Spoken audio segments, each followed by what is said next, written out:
evening, good morrow.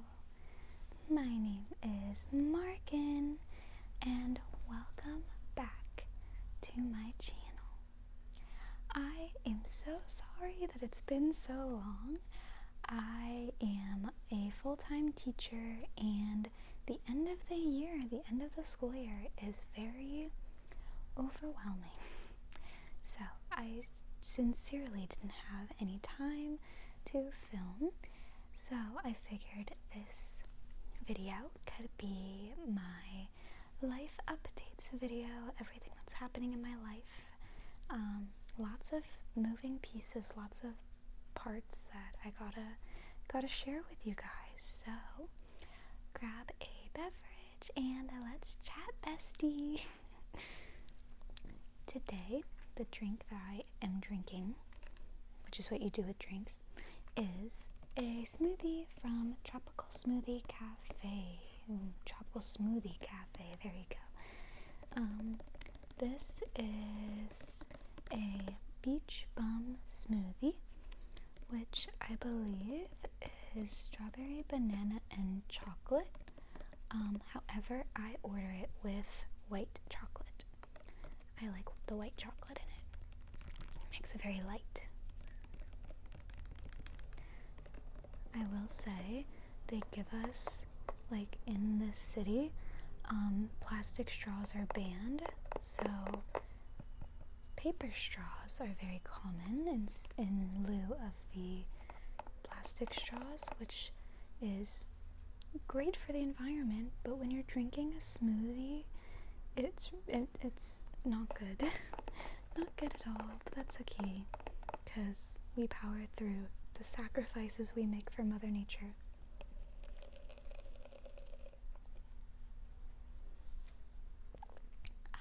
Yummy. Alright, so I have finished my second year of teaching. For the last 2 years, I've been teaching 3rd grade. In the United States, that is ages 8 and 9. 3rd grade is a really demanding year for students and teachers because the standardized test at the end of the year determines if a student is promoted to the next grade. That's really only the case in 3rd grade in most of the United States. The reason for that is so that we can make sure that students who don't know how to read are caught and intervened before they get to higher level reading courses. 3rd grade is really when there's a switch from learning to read, learning how to read, to reading in order to learn. So when you get into upper elementary, when you get to middle and high school, you have homework where you read an article and then you have to write a paper about it or whatever. So reading comprehension is very important, and so that's the purpose of 3rd grade being a mandatory retention year. However, that means there's a lot of stress on these 8 and 9-year-old babies. There's a lot of stress on the teachers as well. So that's not good. We don't like stress, especially for kids that young. So the last 6 weeks of the school year was just me absolutely stressed out, making learning plans for all my kids, communicating with parents. I was in meetings all the time. I was working overtime, and testing happened. It went pretty good. I actually got, first piece of news, first piece of update, I got an email from our district elementary math curriculum person. So for the entire district, there's 20 elementary schools in our district. She emailed me directly and said, look at this standard. This standard is about rounding, and everyone in the district really struggled with this standard. However, your students did very well on it, so what did you do? Can you share your instructional practices and strategies? And that is a really high compliment for me as a 2nd-year teacher. I've only been doing this for 2 years, so that was a really positive thing. I'm really happy. I'm gonna put that on my resume. Um, so yeah, it was a very stressful time of year, and in addition to the normal stresses of work as a teacher, I also interviewed at a middle school, and I accepted a position to teach middle school history, U.S. history. I am very excited. I know that it's going to be very different from working with 8th and 9th graders, 8 and 9-year-olds, going from 8-year-old to 8th grader. Very, very difficult transition, but they're all just kids. So I'm confident that I can adapt, and I love history, and I think I'm going to be a lot happier there. Elementary school teachers really deserve a lot of credit. I feel like it's just so difficult to plan for 5 out of 6 hours of the day activities and differentiated assignments for different levels of student. It's just there's so many pieces to it that are kind of invisible to everybody else. If you want me to talk about my experiences as an elementary school teacher, let me know. I was really sad to leave my school because I adore the kids I work with. The last month of the year was rough, behaviorally, but that kind of happens, I think. And I really liked my admin, which I know can be hit or miss. I know some people love their admin and some people just hate their admin, their admin are not supporting them, etc. My admin were supporting me, and I feel I feel guilty leaving, but I also think that it was really necessary for me to grow as a person, because my degree is in education policy. So I want to go into the policy sector eventually, and I think that I want to teach different grade levels so that I know what each type of student, each age developmentally of student, what they need and what those teachers need. So yeah, there's a lot of perks to leaving. There's also a lot of, it's bittersweet. It's very, I cried a lot on my last day with my students. I told them I wasn't coming back next year, and they were like, are you going to be making more money? That's all they cared about. I mean, they cared that I was leaving, but they wanted me to make more money if I was leaving. So, thanks, kids. They're so sweet. They have such a large piece of my heart, and I cannot wait to see their names in the news for positive things. So yeah, that's my biggest piece of news, is that in August I will be starting my new job as a middle school teacher. The school I'll be working at is also a lot closer to my apartment. I was commuting out of town for the last 2 years, and it's really not an awful commute, but as somebody who is very pro walkable city, very pro public transit, hurtling down the highway at 70 miles an hour for 20 miles, 15 miles is not ideal. I did not feel connected to my environment, and the schedule, I was waking up so early, and it just wasn't compatible with me as a person.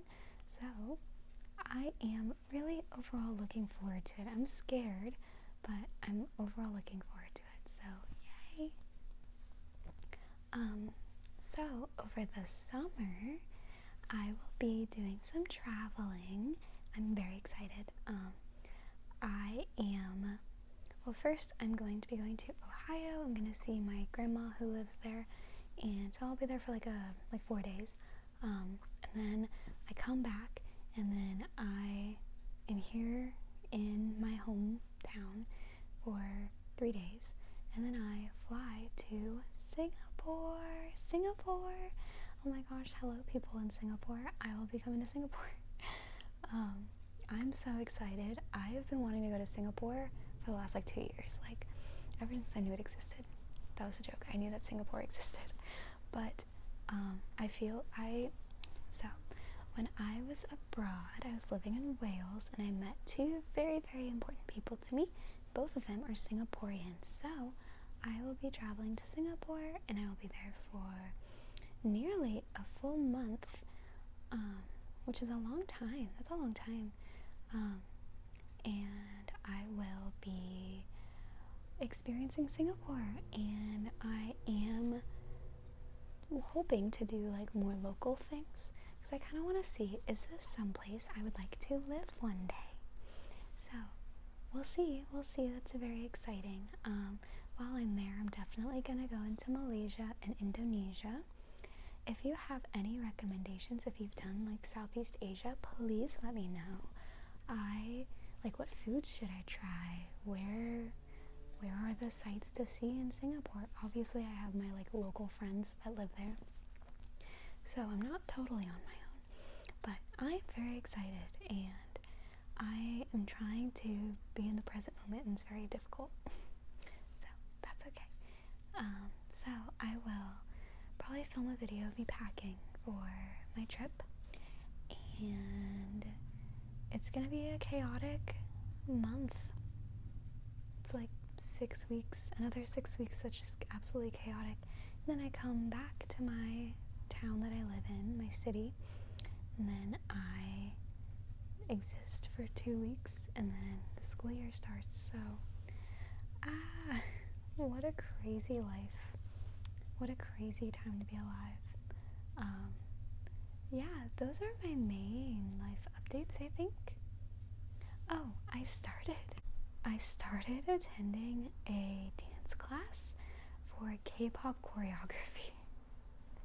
Yeah, I am loving it so far. I've done 2 classes, and I have one soon. I don't have a watch on, so I don't know. It's probably in an hour and a half or so. It's once a week, and the instructor chooses one song every week to learn the choreography. You only learn like a minute of it, because we only have an hour, and it is a workout. I'm loving it though. It's so much fun. I was super into K-pop like when I was in high school, like I don't know, circa 2018, I guess. And I remember Stray Kids debuting, or I remember Elevator dropping. That was their pre-debut, and I was like, oh, these people are gonna be big. This group's gonna be big, and now they're like worldwide legends. So, needless to say, they're big. I was right. What can I say? I can predict. So, yeah, I kind of fell off of it. I still very casually listen to K-pop. I listen to a lot of things, but I'd still like find like kind of less popular like indie Korean music, and I listen to that a lot. But this has really gotten me back into K-pop. My entire, like all my Instagram reels and all my YouTube shorts and everything, it's all like people dancing to Easy by Le Sserafim, which is the second song that we did. The first one was God's Menu by Stray Kids. Such a full circle moment.